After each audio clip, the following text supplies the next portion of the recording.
Subscribe کیجیے ہمارے channel نور رضا کو اور بیل آئیکن کو پریس کیجیے جس سے آپ کو ہماری نیو ویڈیو کی نوٹیفیکیشن ملتی رہے۔ اب بھی ایک بہت بڑی تعداد ہے جو روزہ نہیں رکھتی، روزہ رکھنے سے محروم ہے، اور وہ ان نوجوانوں کی تعداد ہے جو اس وقت محنت مزدوری کرتے ہیں، مارکیٹ میں بیٹھتے ہیں، لوم چلاتے ہیں، کاروبار کرتے ہیں، اور ان کا عذر یہ کہ دھوپ بہت ہے، تمازت بہت ہے، شدت بہت ہے۔ واقعی موسم تو گرم ہے، کچھ روزے اپریل میں ہوں گے اور کچھ روزے مئی میں بھی ہوں گے، بلکہ پورا آخری عشرہ مئی میں ہوگا، اور گرمی کا اور محنت کا عذر پیش کر کے لوگ روزہ چھوڑ دیتے ہیں۔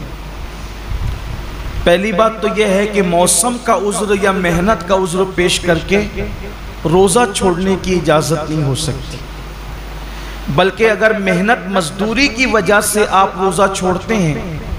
تو اسلام کا حکم یہ جو احکام شرع ہے وہ بتا رہا ہوں آپ کو، کہ ایک طرف روزہ چھوٹتا ہے کام دھام کی وجہ سے،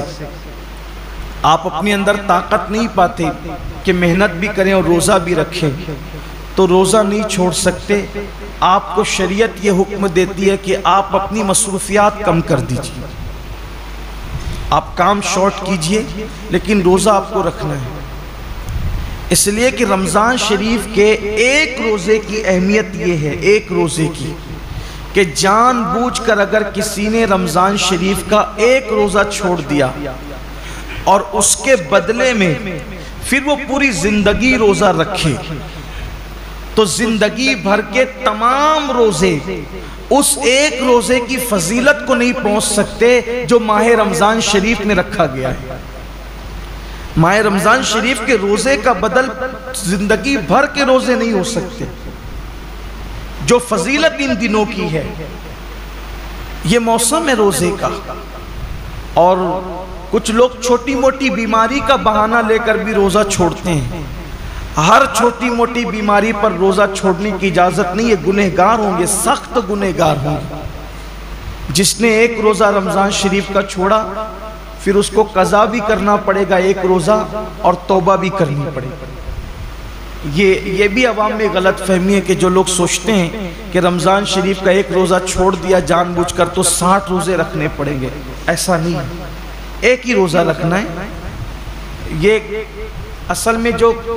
بلا وجہ روزہ توڑ دیتے ہیں رکھ کر، 60 روزے ان کے لیے کفارے میں، لیکن جس نے روزہ چھوڑ دیا بہت برا کیا، اس نے ایک ہی روزہ رکھے گا بعد میں قضا، لیکن ساتھ ہی اس کو توبہ بھی کرنی پڑے گی۔ صرف روزہ قضا کرنے سے معاملہ ختم نہیں ہوگا، سچی توبہ بھی اس کے ساتھ لازم ہوگی۔ بلکہ جن لوگوں کے روزے کسی وجہ سے، لا علمی کی وجہ سے پہلے چھوٹ گئے، تو وہ عام دنوں میں غیر رمضان میں ان روزوں کی دھیرے دھیرے قضا کر لیں۔ روزہ نہ رکھنے کا وبال بڑا دردناک ہے۔ اللہ کے رسول صلی اللہ علیہ وآلہ وسلم فرماتے ہیں کہ میں نے جب شب معراج جہنم کا مشاہدہ کیا تو میں نے دیکھا کہ کچھ لوگوں کے جبڑوں کو آگ کی کینچی سے کاٹا جا رہا ہے۔ میں نے پوچھا جبریل یہ کون لوگ ہیں؟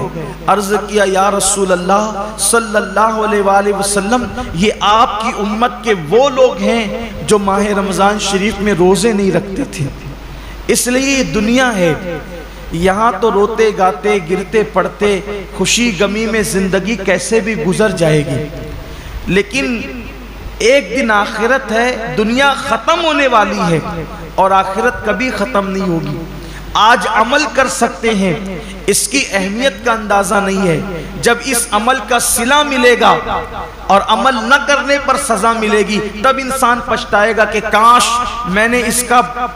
فائدہ اٹھا کر زندگی کا کچھ نیکیاں اکٹھا کر لی ہوتی، کچھ عمل کر لیا ہوتا۔ بلکہ مرنے والے اللہ کی بارگاہ میں منت کرتے ہیں کہ میرے اللہ ہمیں صرف 2 رکعت دنیا میں جا کر پڑھنے کی اجازت دے دے، لیکن ارشاد ہوتا ہے بندے جب ہم نے تجھے موقع دیا تھا اس وقت تو نے اس سے فائدہ نہیں اٹھایا، اب زندگی ختم ہو گئی ہے، اب دوبارہ کسی کو دنیا میں نہیں بھیجا جائے گا۔ اس لیے میں اپنے نوجوانوں سے کہتا ہوں بہانہ مت کیجئے، روزہ رکھنے والے کو صبر اللہ دیتا ہے۔